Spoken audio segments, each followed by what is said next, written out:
Salam saudara pemirsa, sebelum saya menyampaikan firman Tuhan untuk saudara-saudara sekalian, saya ingin mengajak saudara sekalian untuk menyanyikan sebuah pujian yang mengajak kita semua untuk memuji dan menyembah Tuhan lebih bersungguh-sungguh, memuji dan menyembah.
Salam saudara pemirsa, selamat jumpa kembali dengan kami dalam program Berita Pengharapan. Firman Tuhan hari ini menolong kita bahwa kalau kita belum sadar, kita tidak bisa ditolong oleh Tuhan. Sebelum lebih jauh mendengarkan firman Tuhan, mari kita berdoa. Bapa, dalam nama Yesus, berkati kami dengan firman Tuhan saat ini. Tolong kami untuk mengerti, dan Roh Kudus bantu kami semua, para pemirsa sekalian, untuk dapat mengerti firman Tuhan dengan jelas, sehingga kami ketika bertobat, kami benar-benar sadar, dan dengan demikian kami dapat mengalami segala sesuatu yang baik daripada Tuhan. Terima kasih Bapa di surga, dalam nama Yesus kami berdoa, haleluya, amin. Saudara pemirsa, mari kita membaca firman Tuhan dari Perjanjian Baru. Dari Perjanjian Baru, Injil Lukas pasal 15 ayat 17 dan 18. Lukas pasal 15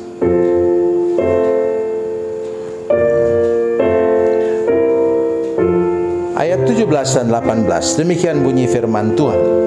Lalu ia menyadari keadaannya, katanya, betapa banyaknya orang upahan Bapakku yang berlimpah-limpah makanannya, tetapi aku di sini mati kelaparan. Aku akan bangkit dan pergi kepada Bapakku dan berkata kepadanya, Bapa, aku telah berdosa terhadap surga dan terhadap Bapa. Amin. Saudara pemirsa, ini cerita tentang anak yang hilang, anak bungsu yang sudah menghabiskan warisannya di negeri yang jauh, kata firman Tuhan. Kenapa disebut jauh? Karena ada jarak antara terang dan gelap. Jadi dia pergi ke tempat yang gelap, berbuat hal-hal yang gelap di sana, sampai dia terpuruk habis. Itulah selalu model dari pekerjaan iblis, saudara sekalian. Dia bujuk rayu kita. Setelah kita terpuruk habis, dia tinggalkan dan berikan kepada kita rasa bersalah yang mendalam. Oleh sebab itu sudah melihat misalnya Yudas.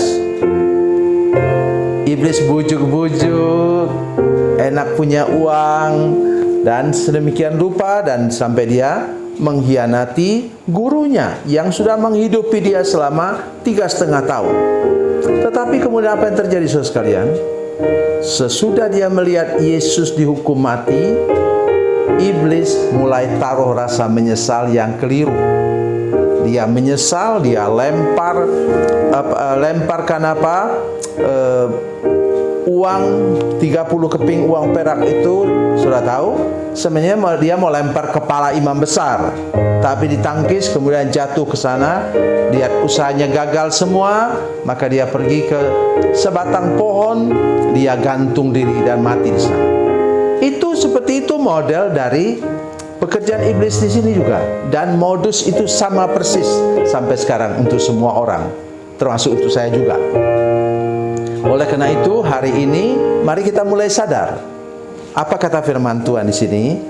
Inilah kata kunci untuk pertobatan yang benar, saudara sekalian. Lalu ia menyadari keadaannya. Kenapa? Cerita ini sangat menarik. Katanya, tuan di daerah itu memberi dia pekerjaan. Pekerjaannya ialah memberi makanan kepada babi, tetapi dia sendiri tidak punya makanan. Sudah dengar saya? Sampai dia selera melihat makanan babi.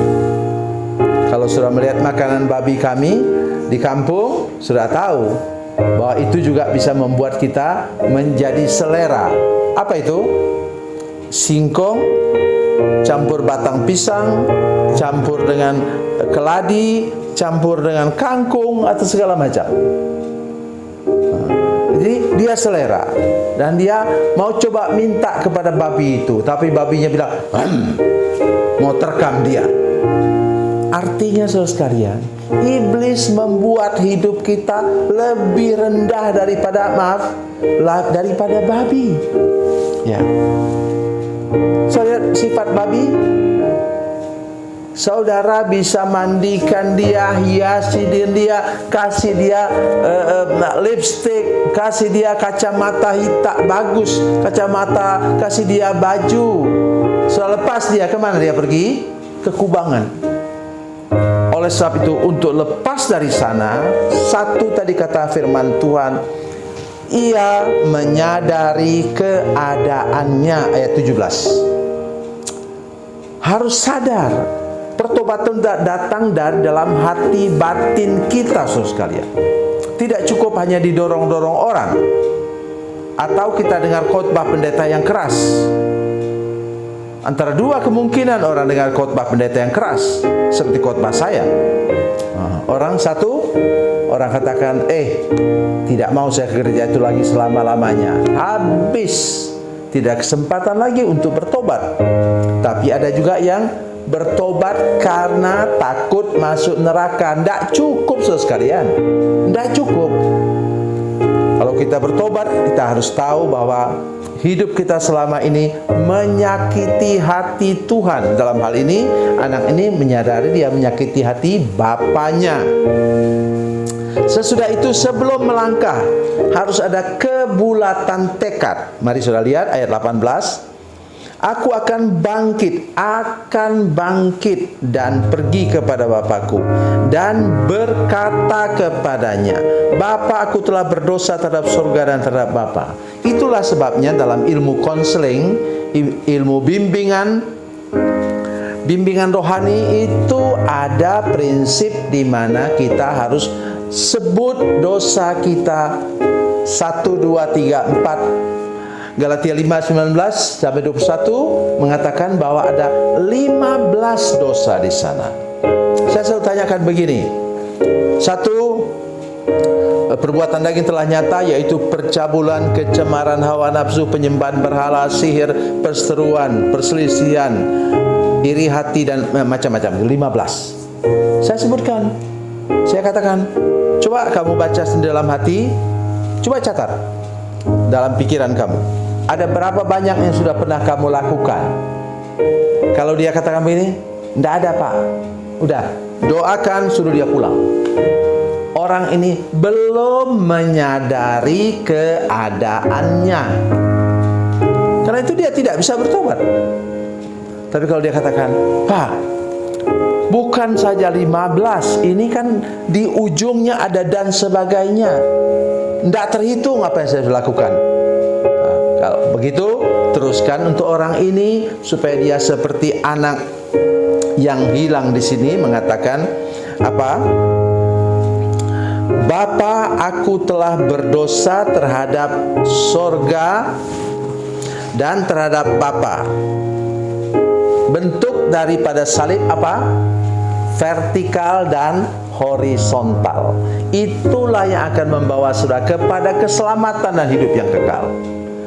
Sesudah sudah bertobat, dengar baik apa yang saya katakan, Tuhan pasti memulihkan hidupmu. Anak yang hilang ini kemudian kembali kepada bapaknya dan seluruh hak hidupnya dipulihkan sempurna. Begitu juga saudara pemirsa, kalau engkau sadar dan bertobat dengan sungguh-sungguh, mengaku segala dosamu, Tuhan akan pulihkan hidupmu dalam segala bidang, dan engkau akan menjadi orang yang sehat, sukses, dan makmur. Haleluya. Tuhan Yesus memberkati, Tuhan Yesus baik. Mari kita berdoa. Bapa, dalam nama Yesus, terima kasih banyak untuk firman Tuhan hari ini. Tolong kami semua, para pemirsa, untuk mau sadar benar-benar. Bukan karena khotbah pendeta keras, bukan kami didorong-dorong orang, tapi kami sadar sendiri betapa malangnya hidup kami di bawah penjajahan iblis dalam kegelapan, dan kami mau kembali kepada Bapa kami di surga. Kami mau dipulihkan sempurna, dan kami akan mengalami kehidupan yang dan berharap akan mengalami kehidupan yang sehat, sukses, dan makmur. Dalam nama Yesus, haleluya, amin.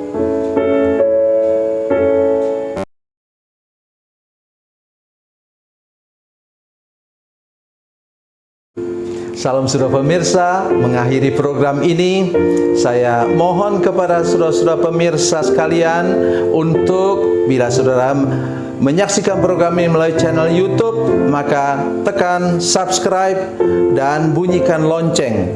Dan bila saudara menyaksikan program ini melalui channel Facebook, tolong saudara-saudara sekalian tekan like dan juga komen.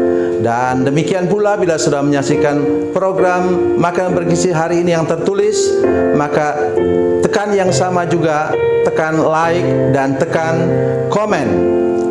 Dan tolong saudara-saudara sekalian untuk membagikan program ini, share program ini di channel saudara-saudara sekalian, supaya lebih banyak lagi orang diberkati melalui program ini. Tuhan Yesus memberkati, Tuhan Yesus baik.